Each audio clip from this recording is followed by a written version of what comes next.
Buenos días, profesora Angélica Thompson. Mi nombre es Janet Abrego y hoy le estaré hablando sobre la biografía de Gabriel García Márquez, especialmente cómo lo describe José Luis Garcés González. Él dice que después de 2 años de la muerte de Gabriel García Márquez, sus restos fueron llevados hacia la plaza interna del claustro de la Merced, una de las sedes de la Universidad de Cartagena. Como acto de purificación, sometieron el resto a fuego en un grado de 900, pues ahí en este proceso se descompone y solo quedan cenizas. También fue hecha una escultura por la artista Katie Murray, donde se muestra la última sonrisa de Gabriel García Márquez y su rostro posa hacia el horizonte de sus nostalgias, que es el mar Caribe y parte de la muralla Cartagena. Bien, pero echemos un vistazo hace 73 años atrás.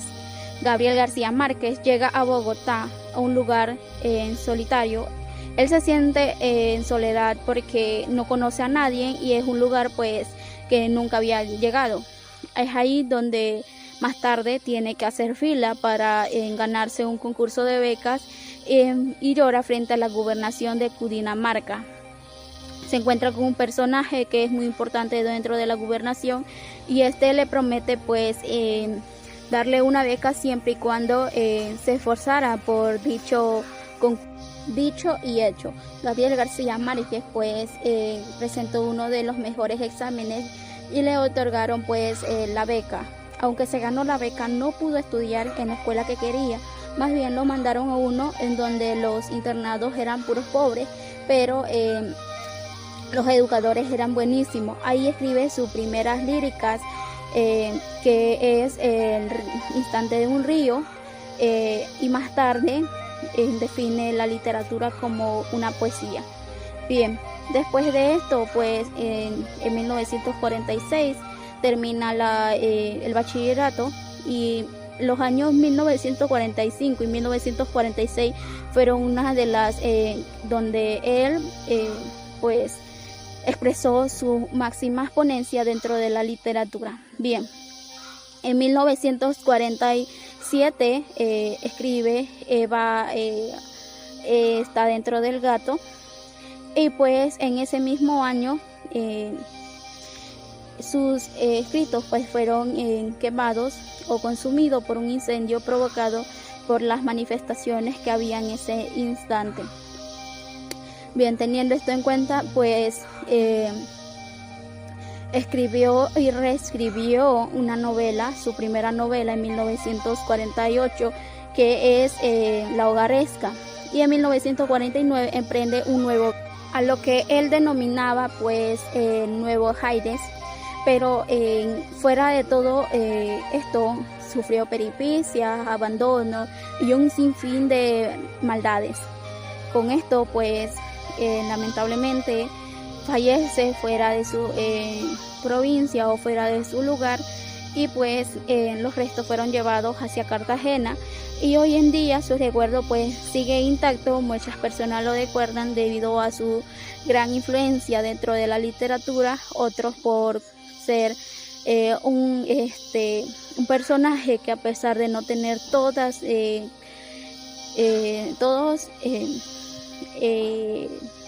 en una bandeja de plata, como se dice, él supo ganarse a pulso todo en su reconocimiento. Sus libros siguen en el mundo, se han reproducido un montón de veces y su legado aún sigue mientras que su literatura, su parte de cómo escribir siga y sus libros sigan siendo leídos, su influencia aún sigue en nuestras.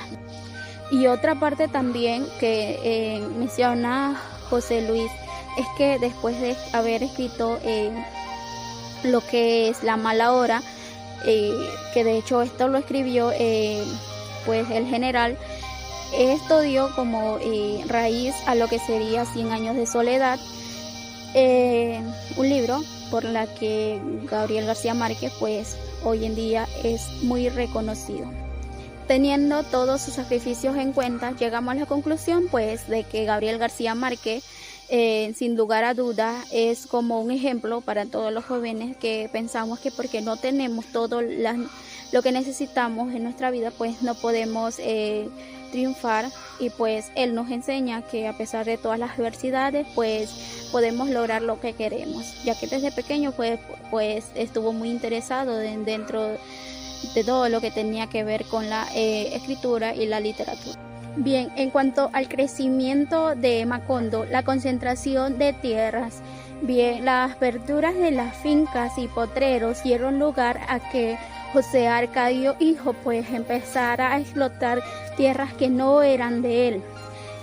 Una vez él empezó a limpiar parte de su terreno y aró con su buey pues su terreno, pero se dio cuenta que pudiendo limpiar un poquito más, nadie le dijo nada ni nadie le reclamó. Él empieza a agarrar parte de otros terrenos de otras personas para él.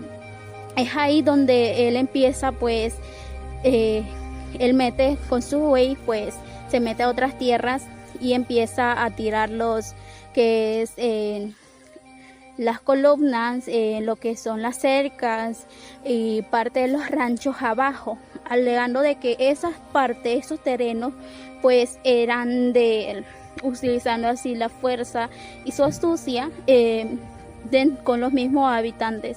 Y así pues se quedó con las tierras que no eran de él, pero eran una de las mejores tierras que existían en Macondo y en su entorno. Y el crecimiento de Macondo, a diferencia de otras ciudades, pues fue muy distinta, ya que José Arcadio pues no había encontrado el camino que lo llevaría hacia el crecimiento y hacia el reconocimiento. De hecho, fue su esposa Úrsula quien encuentra un camino, y desde ahí pues Macondo empieza a ser reconocido por otras personas y pues empieza su crecimiento como tal. Los buenos suelos son importantes y luego jugarán un papel crucial, porque se darán cuenta que son buenos para las plantaciones, y esto traerá a las compañías bananeras a invertir dentro de este lugar.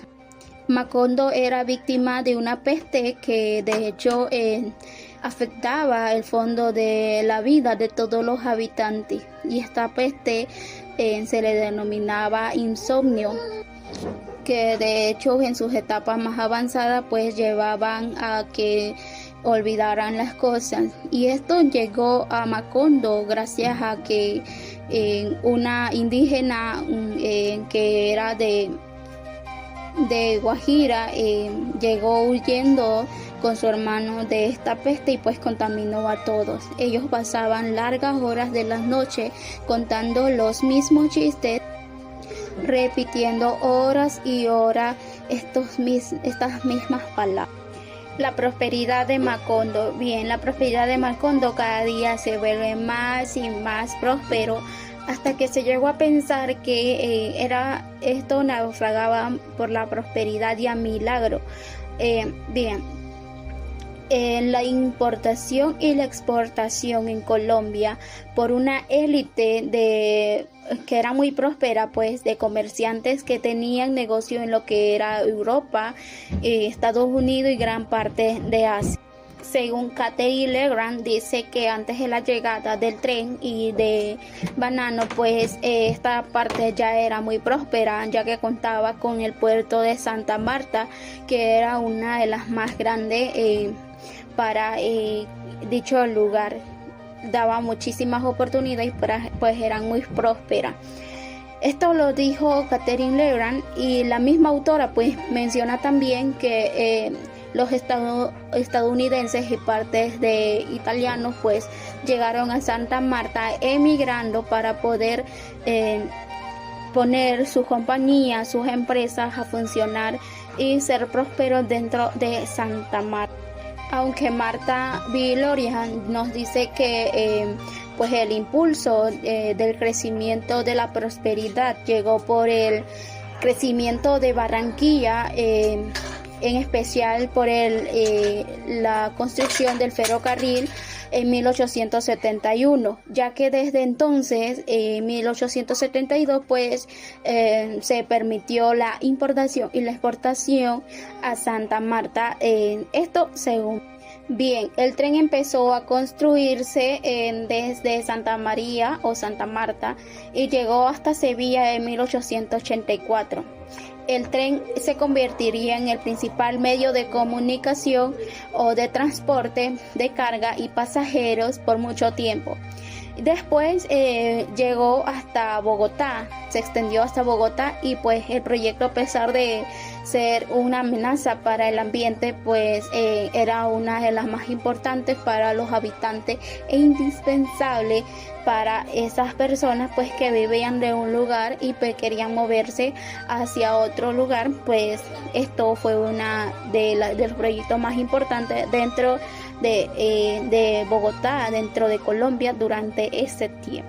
Luego de escuchar a ambas autoras, pues por una parte donde Catherine nos dice que antes de la llegada del tren y del banano, pues esta ciudad ya era muy próspera. La otra nos dice que, bueno, la otra autora, quien es Marta Viloria, nos dice que no, que de hecho este crecimiento se dio gracias a que prosperó Barranquilla y a la construcción del ferrocarril. Ambas son creíbles, pero sabemos que el ferrocarril dio gran foco a estas ciudades y también lo que es en las compañías bananeras, ya que al ser extranjera pues llama muchísimo la atención a otras personas de otros países y pues empieza en tener lo que es el crecimiento en las ciudades en las que están, pues porque los extranjeros suelen visitar y ver los terrenos. Es por esto que digo que es más creíble